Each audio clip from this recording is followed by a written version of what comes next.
Hey guys, good evening. Welcome back to Caddy Girl Garage. So as you can see, the unboxing that we just did, this is going to make our 48 stop.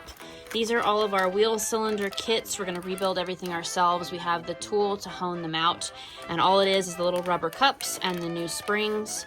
So I've got 4 of those, obviously, and then this is the master cylinder kit right here. Now the 48 does not have power brakes because it didn't come with that option. They didn't order it with that option.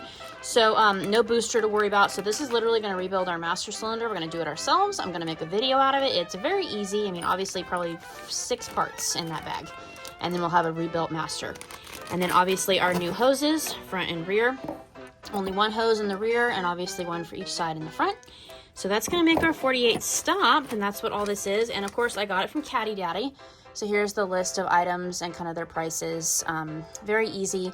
I did not order shoes or drums because I want to pull them apart and actually take a look and see what things are like before I decide, because a lot of times I obviously like the older parts, and you can't hurt a set of shoes, you know, unless they're cracked or something like that. Typically shoes don't crack, so we should be good there. So I'm probably just going to end up, if they have a lot of like quote quote meat left on them, I'm probably just going to end up using the shoes that are on the car now. So that's why I did not order shoes. We'll take it apart maybe this weekend and see what it looks like. And then drums, we'll just have those turned. And so like I said, that's pretty much our brakes on the 48 right there. And the whole total for that was $199 plus tax. So not that bad at all. But anyway, if you guys need similar parts, check out Caddy Daddy. They usually have most things. Hope you guys have a great evening. Take care, and I'll see you next time.